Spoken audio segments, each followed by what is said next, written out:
Assalamualaikum warahmatullahi wabarakatuh. Perkenalkan, nama saya Ridi Eka Putri dari Fakultas S1 Farmasi, ingin menjelaskan tentang penggolongan obat. Nah, di sini saya akan menjelaskan tentang penggolongan obat. Saat ini banyak terdapat obat keras yang mempunyai mengakibatkan sindroma sebelum termasuk dalam penggolongan psikotropika yang telah diatur dalam undang-undang. Penggolongan obat menurut Undang-Undang Farmasi. Obat adalah bahan atau zat yang berasal dari tumbuhan, hewan, mineral, maupun zat kimia tertentu yang dapat digunakan untuk mengurangi rasa sakit, memperlambat proses penyakit, atau menyembuhkan penyakit. Obat harus sesuai dosis agar efek terapi atau khasiatnya bisa kita dapatkan. Penggolongan obat. Golongan obat adalah penggolongan yang dimaksudkan untuk peningkatan keamanan dan ketepatan penggunaan serta pengamanan distribusi yang terdiri dari obat bebas terbatas, obat wajib apotik, obat keras, psikotropika, dan narkotika yang diatur dalam Peraturan Menteri Kesehatan Republik Indonesia Nomor 949 Menkes per 6/2000.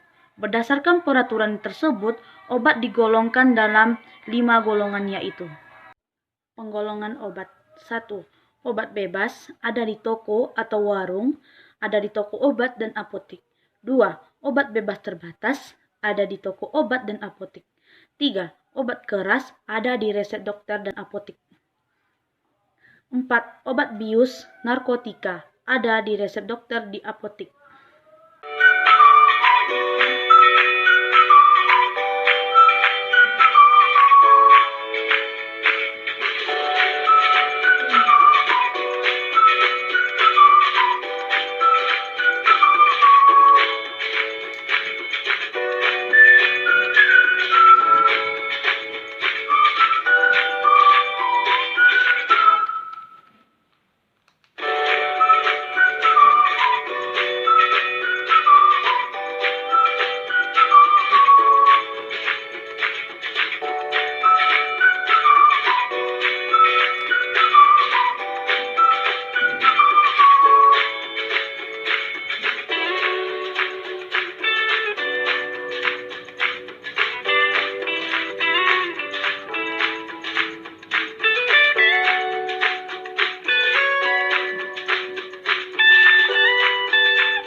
Berikut penjabaran dari masing-masing golongan tersebut. 1. Obat bebas. Obat bebas adalah obat yang boleh digunakan tanpa resep dokter, disebut obat OTC, over the counter. Terdiri atas obat bebas dan obat bebas terbatas. Obat bebas dapat dijual bebas di warung kelontong, toko obat berizin, supermarket, serta apotik. Dalam pemakaiannya, penderita dapat membeli dalam jumlah sangat sedikit. Saat obat diperlukan, jenis zat aktif pada obat golongan ini relatif aman, sehingga pemakainya tidak memerlukan pengawasan tenaga medis selama diminum sesuai petunjuk yang tertera pada kemasan obat. Oleh karena itu, sebaiknya golongan obat ini tetap dibeli bersama kemasannya. Penandaan obat bebas diatur berdasarkan SK Menkes Republik Indonesia Nomor 2380 atau A atau SKA per 1/1983 tentang tanda khusus untuk obat bebas dan obat bebas terbatas. Di Indonesia, obat golongan ini ditandai dengan lingkaran berwarna hijau dengan garis tepi berwarna hitam, yang termasuk golongan obat ini yaitu obat analgetik atau painkiller atau paracetamol, vitamin atau multivitamin dan mineral. Contoh lainnya yaitu Promax, Bodrek, Biogesic, Panadol, Puyer Bintang 7, Diatabs atau Entrostop, dan sebagainya.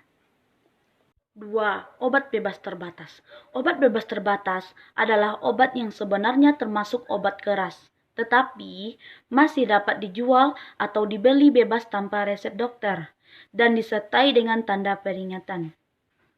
Tanda khusus pada kemasan dan etiket obat bebas terbatas adalah lingkaran biru dengan garis tepi berwarna hitam. Dulu, obat ini disebut daftar W sama dengan warning atau peringatan. Tanda peringatan selalu tercantum pada kemasan obat bebas terbatas. Berupa 4 persegi panjang berwarna hitam, berukuran panjang 5 cm, lebar 2 cm, dan memuat pemberitahuan berwarna putih. Seharusnya, obat jenis ini hanya dapat dijual bebas di toko obat berizin atau dipegang seseorang asisten apoteker, serta apoteker yang hanya boleh beroperasi jika ada apoteker, serta apotek yang hanya boleh beroperasi jika ada apoteker. No pharmacist, no service. Karena diharapkan pasien memperoleh informasi obat yang memadai saat membeli obat bebas terbatas. Contoh, obat golongan ini adalah obat batuk, obat pilek, krim antiseptik, neuromacil, neuro, visin, rohto, antimo, dan lainnya. 3. Obat wajib apotik atau OWA.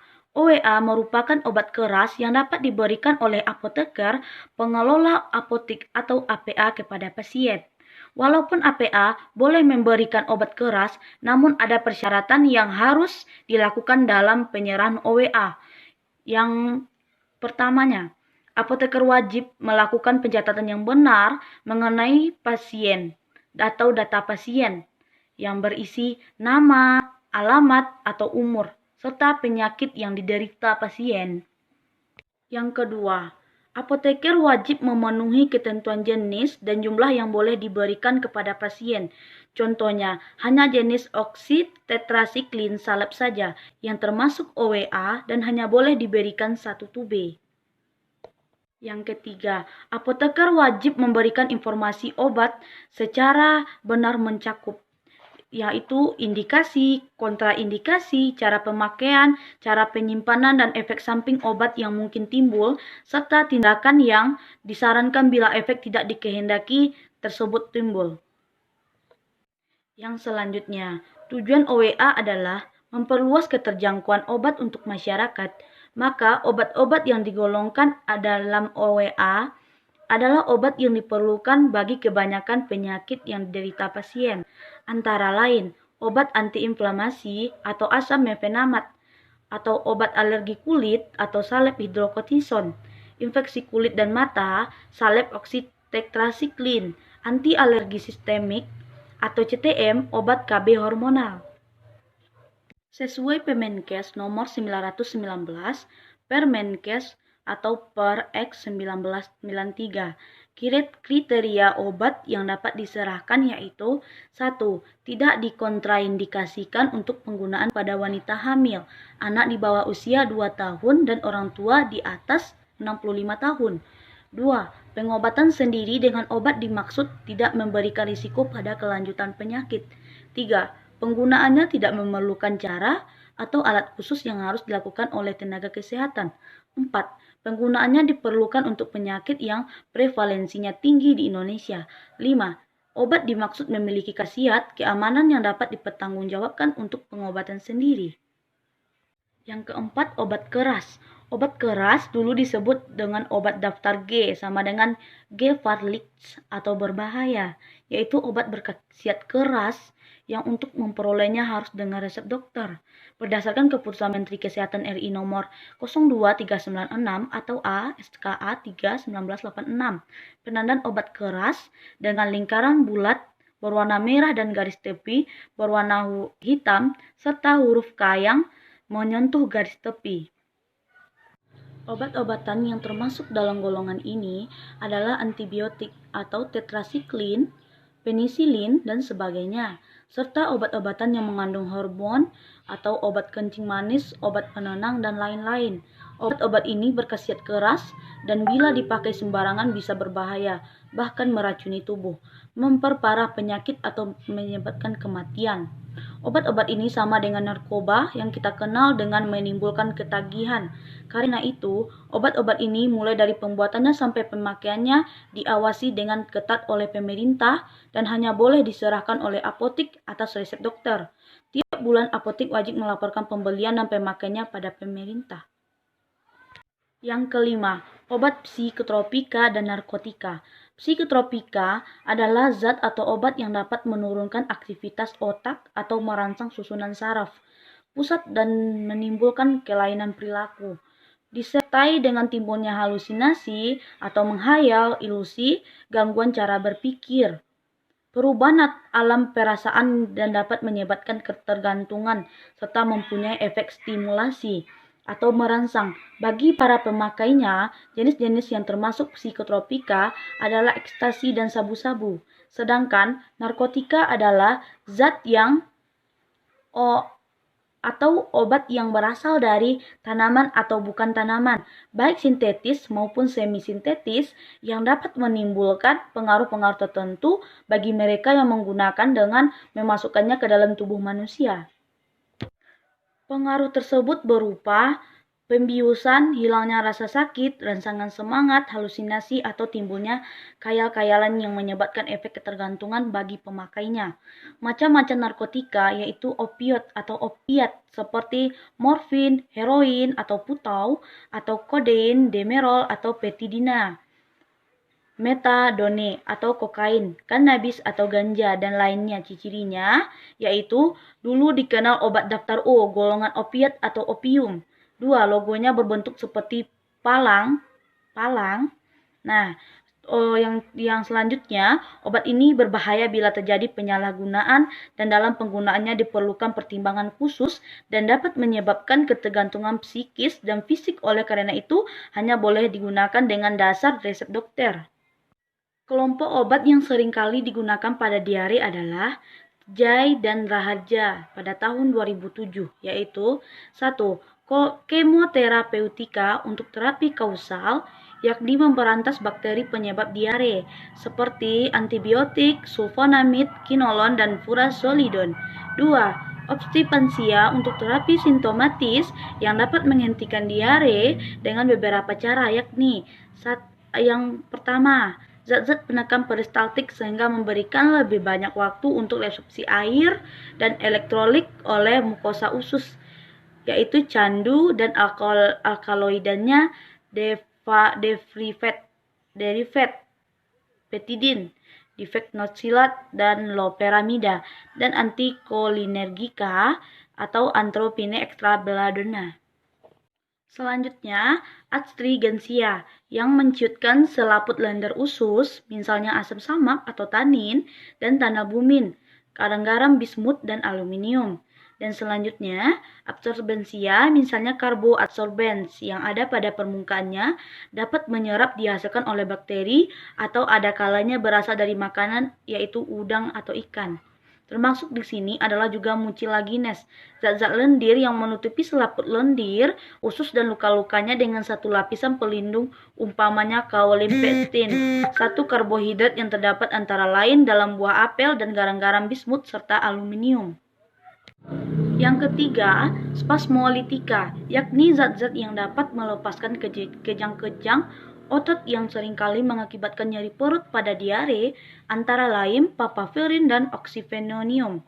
Contoh obat diare yaitu Norit dan Oralit, Depkes pada tahun 2007.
Baiklah, sekian dari saya. Terima kasih. Assalamualaikum warahmatullahi wabarakatuh.